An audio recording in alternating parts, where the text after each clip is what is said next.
Yeah, I think that's another huge misconception, is that we're only there for what we've approved, but we're actually there for the safety of the whole site. G'day guys, welcome to the MTDC Lounge. This is a podcast about the construction industry and what you can expect. Whether you're a bright-eyed renovator, a budding developer, or a seasoned vet, we will dive into the construction world, touching on what to expect, what's next, and how to go about it. We'll hear from a heap of experienced consultants and trades. Be sure to tune in for all aspects. So let's get stuck into the next episode.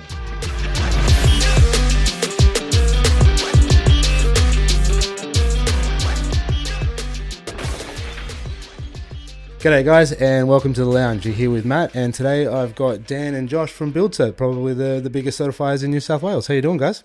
Very well, thanks, mate. Thanks for having us. Yeah, nice one, Matty. Guys, thanks for coming out today.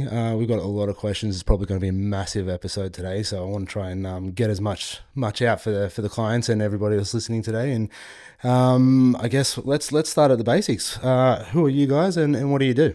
Yeah, great. Thanks again for having us. So my name's Dan Chapman. I'm the state residential certifier in Build Cert. We are the largest in New South Wales, and I've got, 45, I think was the last count, certifiers that sit under me. We operate from border to border in New South Wales, and then inland as far as Albury, Armidale, Tamworth, and we also have a Queensland office as well. So big job. Yeah, huge job. Huge job. Yeah. And what about you, Josh? What do you do? Yeah, I'm a few rungs lower than Dan in it all, but I'm the senior certifier over at Build Cert, and sort of just I've been doing that for about 8 years now. Sort of more involved in the approval side of things, sort of come off the road a bit now, but yeah, sort of helping co-manage some of our other certifiers that we've got. Yeah, nice one. Well, you boys, I've known you, Dan, for 5.5 years. You've been with I guess with me for MT Design for close to 5 years, and then JT's come on board and started looking after a lot of our jobs. So it's been really great to get to know you guys, and I think you guys are probably some of the best blokes to talk about, particularly when it comes to what the process is, and I guess where the certifier kind of lands on the job description. Where do you guys start? Where are you needed? Yeah, great. I guess the certifier's role is necessary on most development types. There is the residential side, which Josh and I sit on, and then there's also a commercial aspect to development as well. But I guess we are engaged by the owners at the front end of a development type. So after a DA has been issued by a council, or if we do it in-house under a thing called compliant development, that's when we operate under a state legislation and we issue the actual building approval. And then so we, I guess, reading plans and engineering and all that documentation side of things at the front end, and then we'll actually issue our building approval and carry out the critical stage mandatory inspections throughout the course of a build, and then if all going well, we'll issue the occupation certificate at the end of the job. So I guess we're engaged at the front end, but we're there through the whole journey of an entire build. Yeah, perfect. So the DA, the development application, goes to the council first, and then you guys are usually engaged as soon as the clients have the plans or are ready to go. That's right. Yeah, bingo. Yeah, perfect. Okay, and I guess from that, what do you guys need, or what would you expect to see from a good set of plans? I'll let JT speak to this one because he does more assessments than me these days. A good set of plans is one you can read. And I know that sounds basic and easy, but it goes a long way. Doing an assessment of a set of plans is very time consuming. And if you're spending a lot of time trying to work out what it is that they're even trying to approve, there's so much time and money, wasted on that. So for me, a good set of plans is dimensions. Everything's clear and concise. Especially if it's an alterations and additions, with something existing on the plan, clearly identify different colors for proposed versus existing. I just think anything that you can look at and understand it within the first 10 seconds of what's going on, that is a good set of plans. If you're sitting there looking at it and there's scribbly little lines that you're trying to make out what they mean, and it's a killer. I think a really good point on to touch on there as well is that And I think this is a common, misnomer in the industry as well, is that, mum and dad might go to the council and they get their DA and then they come to us to issue a construction certificate.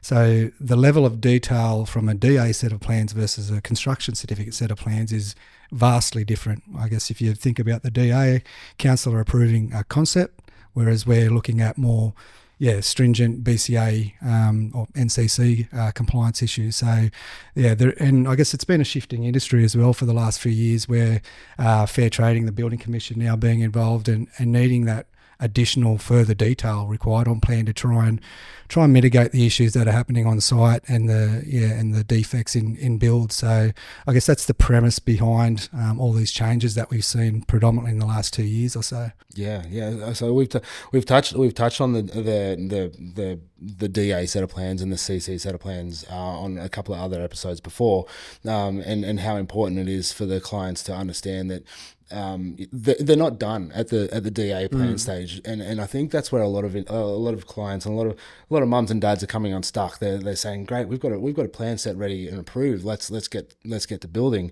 The shovels out ready, mate. Exactly, ready to break ground. But I mean that creates a huge problem. One, if the client's not ready for that extra cost in CC plans, and depending on who you go to for designs, they can be exorbitant to say the least. But then you got the bigger danger of mum and dad saying, great, I can go and start my retaining wall, or I can go and start my deck, and then all of a sudden they've started this deck or retaining wall without this CC approval. And it's more common than you think, which is I think scary. that's a massive misconception in our industry for sure, especially our niche pocket of the industry, in that so many people, and you see it all the time, the DA comes back out and they go, hey, I've been told I'm ready to roll. And I go, hang on, I've got 40 items here that council have whacked on you that you clearly don't know about.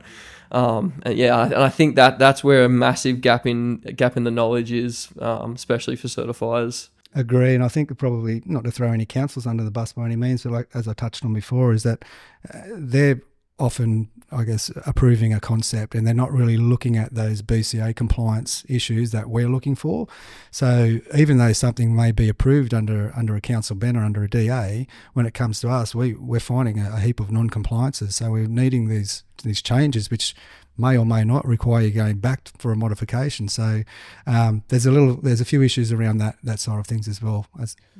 So we find this a very similar issue. Like, I mean, and I think this is like a broader conversation as well, including everyone from first concept all the way through to OC documentation. We've got occupation certificates. So we got once. We got a lot of clients come through and say, hey, listen, we've got a DA application being approved. We've just found out about a CC application or construction certificate application.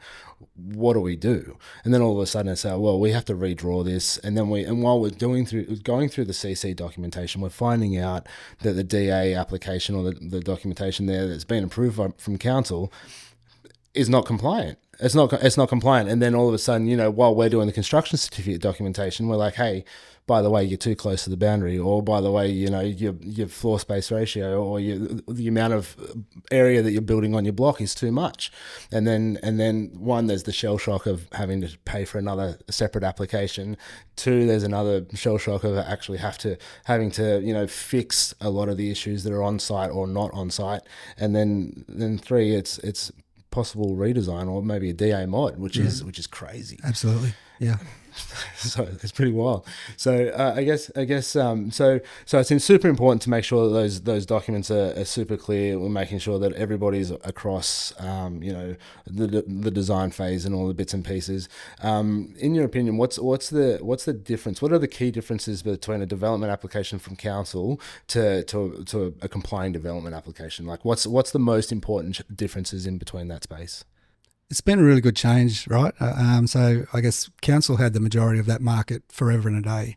And it wasn't until private certification opened up in 2008, the legislation came around complying development, being able for a private certifier to issue a building approval under a state legislation. So that, I guess, really changed the monopoly where it sat with council kind of had all their eggs in one basket, and that was the only avenue. We've seen a a definite shift, and there's often divide between council and private certifiers for whatever reason.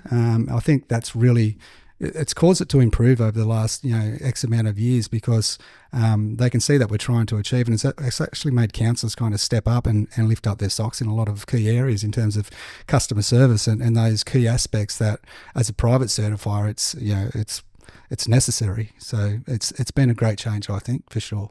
Yeah, and I completely agree. It's taking that weight off council as well, so council don't have to have like this massive backlog. I know at the moment, Lake Mac and Newcastle and a few councils, I guess, from the federal government as well, they're just trying to start to push these approvals through, because they want these houses to be approved, and then they've got to try and find a way to approve them faster, right? So yeah, that's right. Yeah, it just kind of reduces that bottleneck. But I think what's a really good point to touch on as well is that every council is a little bit different, and I think we're probably fortunate in a lot of areas is that the councils around the Newcastle region are generally really good with their turnaround timeframes. If you head up the coast, there's you're looking at 10, 12 months for a basic application, like a DA application, because often compliant development is not possible in those areas where there's high bushfire or high flood areas, which can eliminate you from going down that pathway. So unfortunately you are stuck with council, and when you're looking at those or facing those timeframes, it's not good for anyone. Yeah, that definitely doesn't leave a good taste. So I mean, you touched on the flood and the fire as well, which is great. We've had a massive chat about this on a few other episodes as well.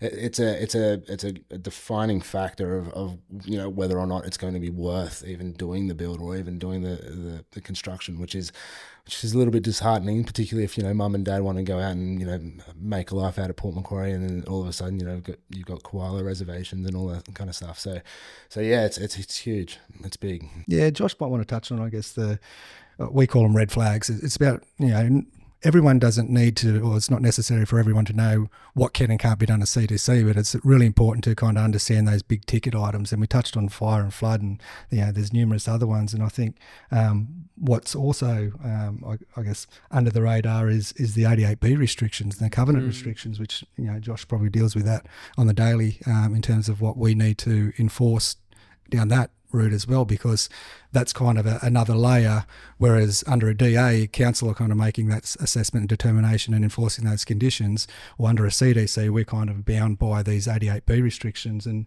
there's all types of different ones, isn't there? Yeah.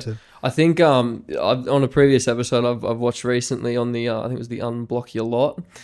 Yeah, I thought you guys did a really good job of sort of talking about, the certain things to look out for, your 88B requirements, your DP requirements, all these hidden things that pop up.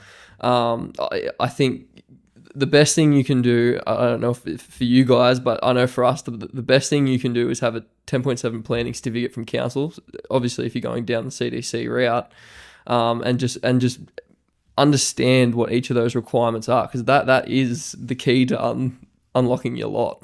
And understanding what you can and can't do with this massive investment you've now just made. Yeah, absolutely, and that's perfect. Like I'm glad you referenced that app, because it was a great app. We're talking about what are the best things or the first things that they can do to find out. I mean, when you get a set of plans, I know when we send through a set of plans to you guys, I know you've got a checklist, and we do like a pre-CDC check. We even though we have an idea and enough knowledge to be dangerous about what's a compliant development, we always get it double checked, because there's some things that we will always miss. What are your first steps to make sure that you will that that's at least in line to get approved for CDC? Yeah, I think the first thing I will notice straight away is your setbacks, your side setbacks particularly, and your rear one. They're sort of, I'm sort of at a point now where I can sort of almost open a set of plans and just look at it straight away and go yes or no. I think the biggest things you need to remember is a minimum 900 side setback. You need a minimum 3 meter rear setback. Those are probably your key things. Like I said, the 10.7 and understanding if you are on bushfire or flood prone land, because you're looking at, well, you were previously looking at about $8,000 worth of reports just to get that over the line. And also knowing too that you may have a flood affected lot or a bushfire affected lot, but that doesn't prevent you from going down the CDC route. It's only the high categories of those areas which will not allow you to go down the CDC pathway. Yeah, well, RFS has just been an absolute pain at the moment, particularly with the dual locks or the granny flats and things like that. We've just been hammered with those issues. We've gone like anything higher than a 29, about 29. We can't put a dual lock in that space anymore. In terms of compliant development, Anything, anything. So like anything that, because there's too many people in the area, which is again crazy. I think crazy for me. I think. The funniest thing I've found with the bushfire stuff is they'll get a bushfire report at the start of an estate, right? Start of the development for an estate, and there might be, I don't know, 500 trees around. By the time that last house is built, all of that vegetation has been eliminated. It's a real interesting one. I've seen bushfire reports go from Bell Flame Zone back down to Bell 12.5, or I've seen them drop. But yeah, I just think that it's something that they need to, not to tell them how to do their job, I suppose, but it's definitely something that I think needs to be taken into consideration when they are issuing these bushfire reports. Yeah, you touched on sorry to interrupt there, Matt. You touched on the dual lock being possible in CDC, and I think that's where another misnomer in our industry, at least, is that people think compliant development is only for small things, like if you want to do a little shed or a little retaining wall, but not understanding that there's a whole range of different codes that we work under, and the development types are, everything from a new dwelling, pool, garage, up to dual locks and terrace housing now. So there's a massive or a broader range of development types which actually can fit under the CDC umbrella, which is, again, it's a game changer. It's huge, and I think the government's just brought out the standard plan sets as well too.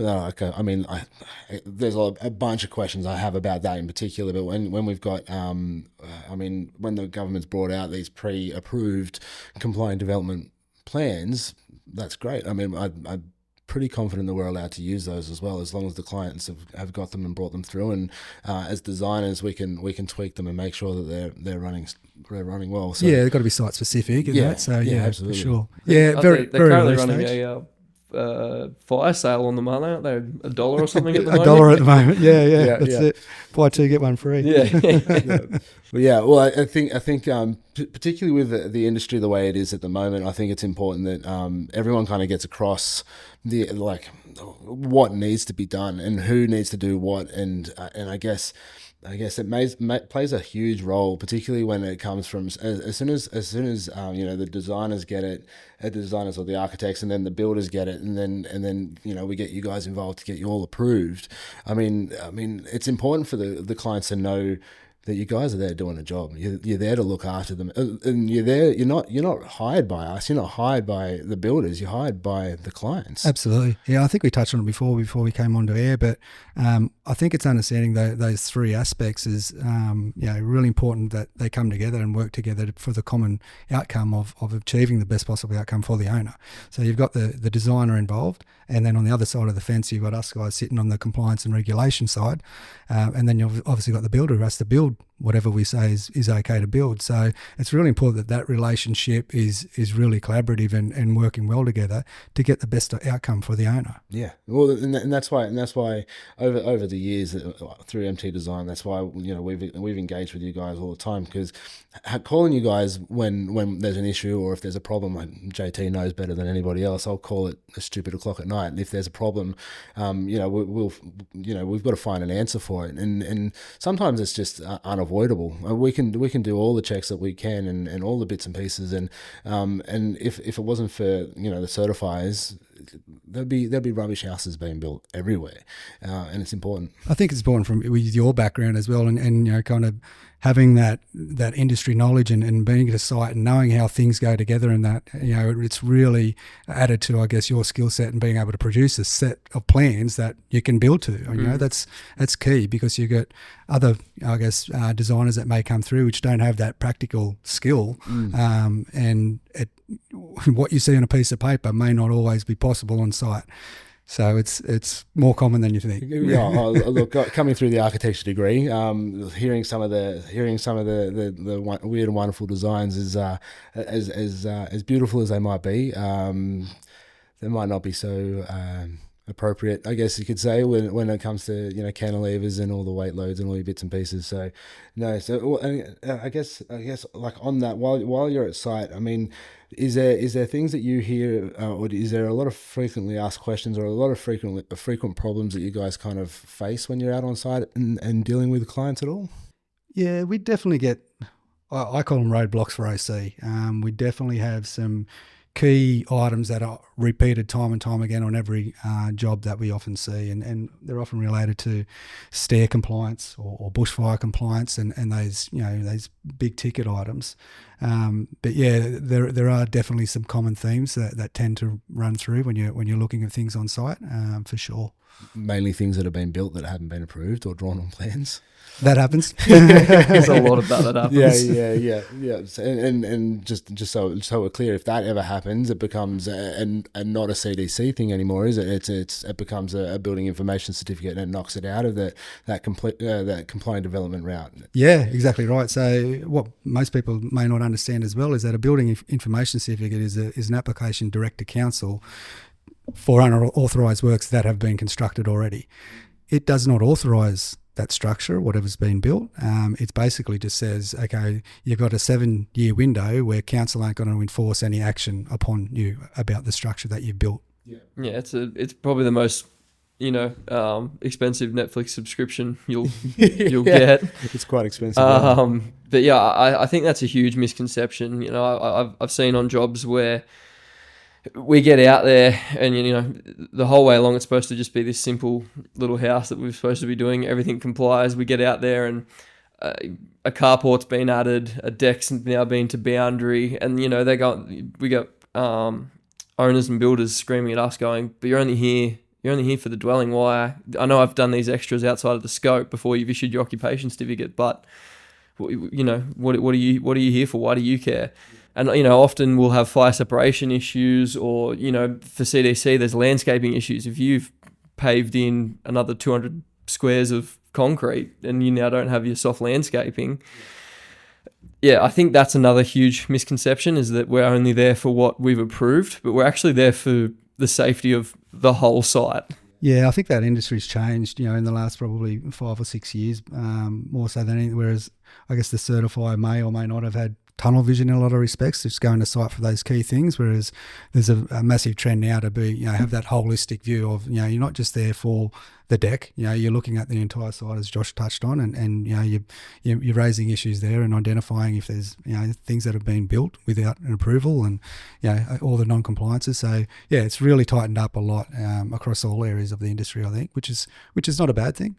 It's become a lot more stringent though, and we're all kind of you know, looking at, you know, over each other's shoulders about, you know, what we have to do and meet building commission regulations and requirements. So it's definitely been a big change in the industry, what we've seen. And you know, there's cowboys in every industry. So to clean out those guys, I'm all for it. No, absolutely. Well, I mean, there's a few things there that I wanted to touch on as well. And it's I think first and foremost, I think it's important to note that it's not your guys' fault. Like you guys are. It's important that you guys are out on site. It's important that you guys are making sure that everything's been built to code and appropriate, because I mean, if there was a fire separation issue and then there was a fire and then all of a sudden, you know, there's an inquest on how and why it's all happened, it's not you know, it's not the owner's problem to deal with. It wouldn't even be the builder's problem to deal with. It'd be the certifier's problem and why it was allowed to get through the process. Because I know you guys get audited too, don't you? Yeah, absolutely. Yeah, definitely. Fine tooth comb. Yeah. And when you get audited, they go through all your jobs and they go through all the bits and pieces that you do, and I'm pretty sure you can get in a bit of trouble. Yeah, absolutely. We can lose licenses and get fined, and yeah, it's a pretty strict arrangement that happens. I think what people need to understand as well is that we are a regulation and compliance, and we empathise in a lot of situations where I guess the rules and requirements that we work under, we often don't see, I guess, the sense of some of these rules that we have to enforce, and it's hard to kind of put that hat on and go like, okay, well, we need to enforce that because this is what we're working under.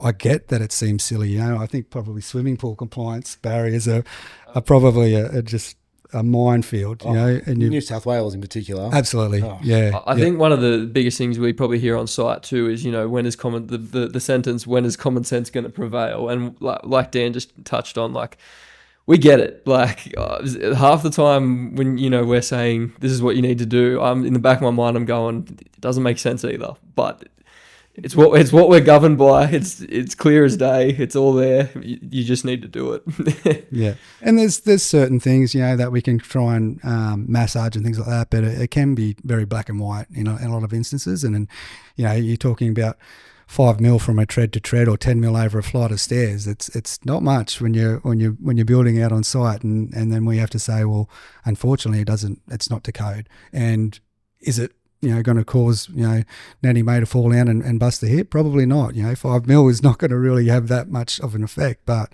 unfortunately, it's what we work under at the end of the day. That's the importance of the designer as well. Like the designer needs to know those compliance situations. Like they need to have, like, it's all fun and games to go through to a development application and say, yeah, righto, you know, we're going to put a flight of stairs in here, and that seems right to us. But when you get to the construction certificate, that's when you guys really come in and you go, well, hang on a minute, these staircases are running higher than 190 mil. That's no good.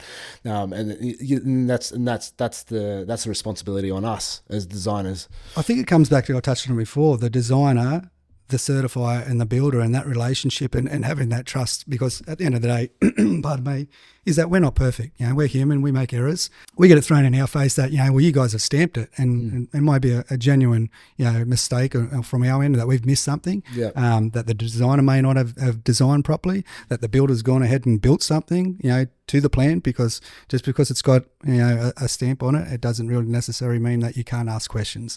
So we often need that, like I said, that relationship between the designer, the certifier and the builder, just to be a really strong and healthy one, is, you know, being able to collaborate and go like, oh, does this comply, Dan, or not? And it's like, well, actually it doesn't. And, you know, Matt, you probably need to look at changing this design or whatever it may look like, so the builder can actually go and build there. But the builders have to ask those questions on site, because even though it may have been designed by yourself, it's come through Build Cert, and then they're out on site.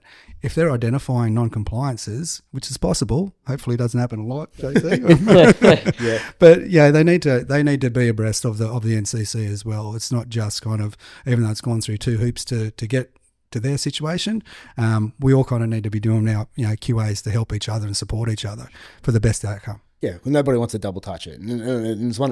And I mean, we just had a conversation yesterday, didn't we, Dan, about a retaining wall just being a little bit, just 200 mil too tall, and it's like, you know, what can we do to fix it? But unfortunately, there's not a lot you can fix, because it's you know, the rules are just, you've got a certain amount you can dig, and that's just it. That's just it, and that's the whole purpose of compliant development. That's the whole reason it's there, is because it's hard and fast. There's a boundary. There's a margin there. Yeah. And if you step out of that margin, then it's a DA application or a council application every day. Yeah, exactly right. So I guess when you're looking at compliant development pathway, we can knock them out within 3 to 5 days, and I guess that's the benefits of that compliant development route. But yeah, like you said, it's got to fit within the box. We as a certifier don't, you know, have the ability to go, well, it's just a little bit over, or it's just a little bit here or there. It's, you know, it meets it or it doesn't. And unfortunately, if it falls outside the box, then a DA is going to be required. Or a BIC if it's already been built. Yeah. Fair call.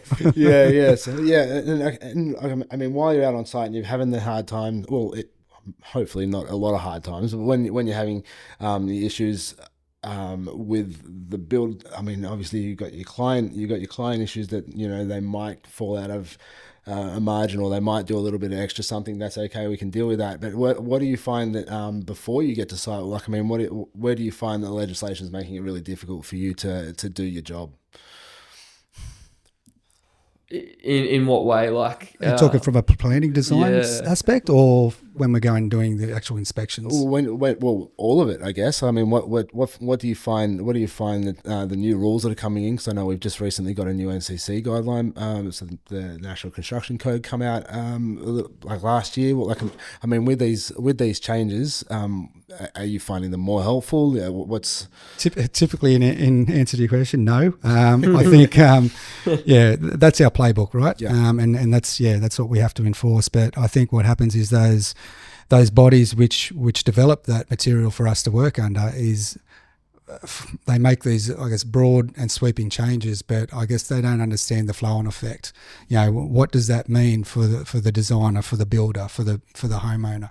And probably you touched on the 22 BCA, waterproofing requirements and the falls in wet areas. That's been an absolute nightmare. To actually enforce those falls and to make it compliant has actually been really counterproductive and has led to worse building practices where builders are deleting external waste and things like that from the shower because they can't get the falls.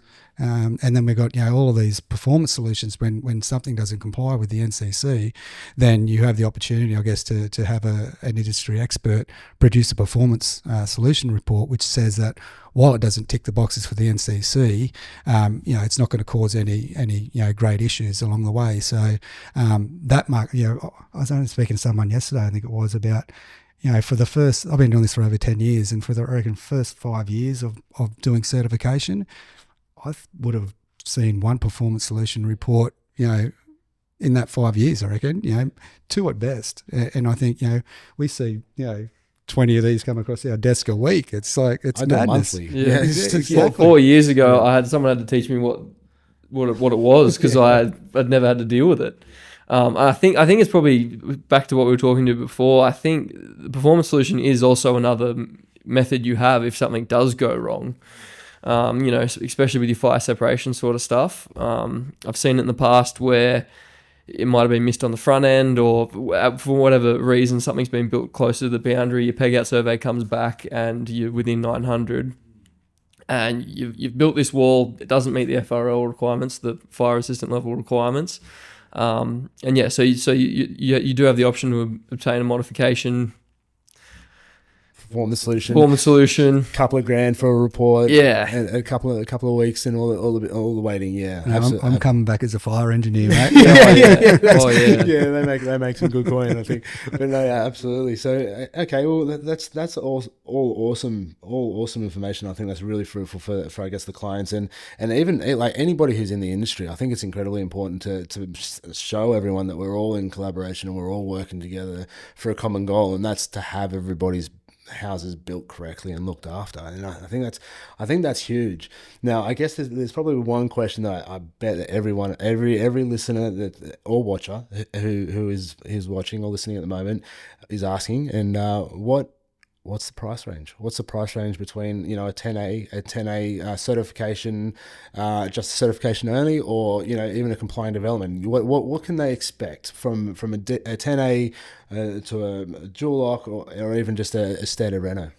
Yeah, good question. I guess for the certification side of things, at least, I can really only speak to that point. Is that I guess when you're looking at 10A versus 1A and different types of 1A builds, when you're looking at dual occupancies and firewalls and things like that. So every category or type of build is going to have a number of critical stage inspections that we have to attend.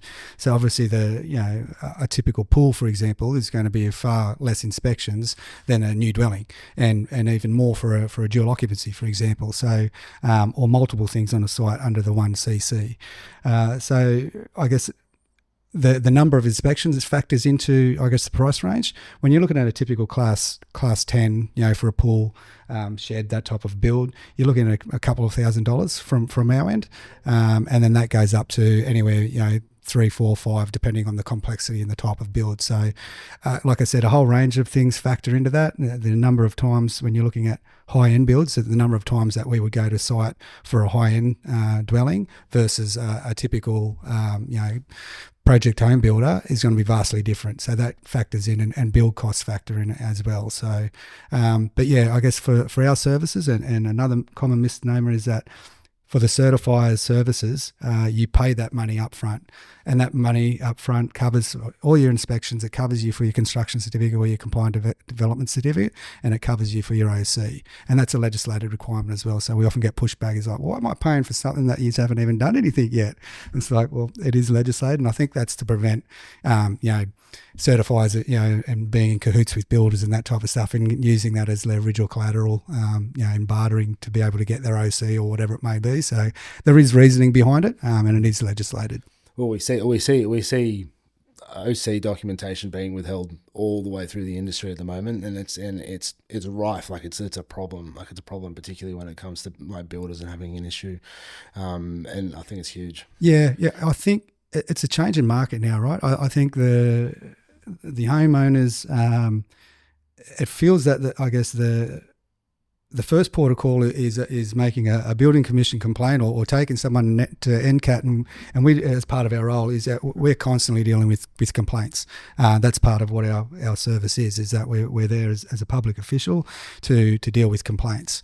But we've noticed just a massive trend in the last few years about that whole shift, and I wouldn't be a builder for quids. It's tough work, and it feels like you're over a barrel before you even on site and wanting to actually do your job. It's a really tough situation. So I've got a lot of empathy for the builders out there who, a lot of the guys, they're all just trying to do the right thing. But I think it's definitely a changing or a shift in the way society is approaching that situation.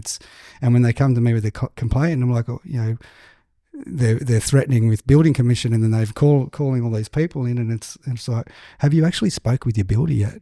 And often it's no. And it's like, sit down and have a chat with the guy. I'm sure he doesn't mean to, for what's happening on site. And I'm sure he's going to fix it if you think that something is an issue. Have a chat with the guy. Like it's a really scary industry in terms of that seems to be the way that we're trending towards. Yeah, and that's the first step that the iCare and the NCAT take people on. They're just go and sort it out. Go and sort it out with the trade first. And if they're not going to play ball, or if they're not going to come and help, then yeah, that's your avenue. Then we'll have to look at it. Yeah, for sure. And I think there's some of the bad apples in the industry that are ruining it for a lot of the good builders.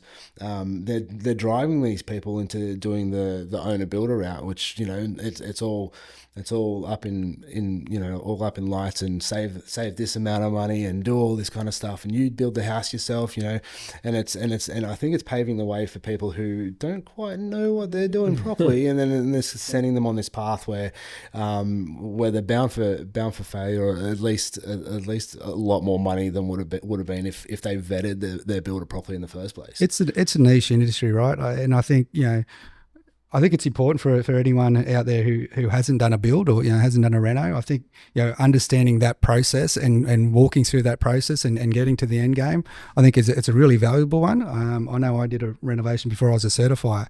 I was absolutely clueless. I had no idea about what the process is, and Kane was one of my best mates, and he's like, oh, I didn't even know what he did. I'm like, oh, you're a certifier? Do I need you? Yeah. It's like, yeah, you do. And I'm like, okay, all right, that's what we got to do. But it's very interesting that it's one of those things that just flies under the radar until you're in it, or someone who's doing it, or you're working in and around people who are constantly doing renos or builds or things like that. That it does often fly under the radar and things get missed. That's what happens at the end of the day, and it's a good life skill. Yeah, 100% is, and I think it's the process is invaluable to learn, and I mean to take the route of the owner builder, or if you're thinking of taking that step, I guess it's important to make sure that you've got the right crew behind you, and you've got everybody that's kind of ready to do the right thing by you on the team, which is really cool. Now. All right, JT, so we were talking about the critical stage inspections just a second ago, and I think it's important to kind of tell the clients what the critical inspections are about, because the builders would usually set those up and organise those as they're getting to the stages of the critical inspections. What are they, and what do they mean for the client? Yeah, for sure. So I think what a lot of people need to realise is that we're not out on site for long periods of time at all. Like, I think the average is, it's worked out that of the 100% life cycle of a building site, we're there for probably 3%, 3 to 5, I think. Yeah, something real small. So yeah, the critical stage inspections are usually, so say it's for a house, we're usually looking at piers, slab, frames, wet areas, stormwater, and then we're back there for the completion, which is when you get your OC. But I think it's a good thing to understand that we aren't there every day watching them fire nails in or swing the hammer. We're not project managers. Yeah. Yeah, and we're not on site a lot at all. Nah. So we're there for key critical inspections, as you touched on, and looking at those, those major items that need to be right on site. And these are all legislated, right? These are the stages we have to be out there for. So when people sort of start to try and use us for QA purposes, it sort of falls into this bit of a grey area. And I get it. Like I think another misconception for a certifier is that they are out there making sure everything is spick and span. But it's not always the case.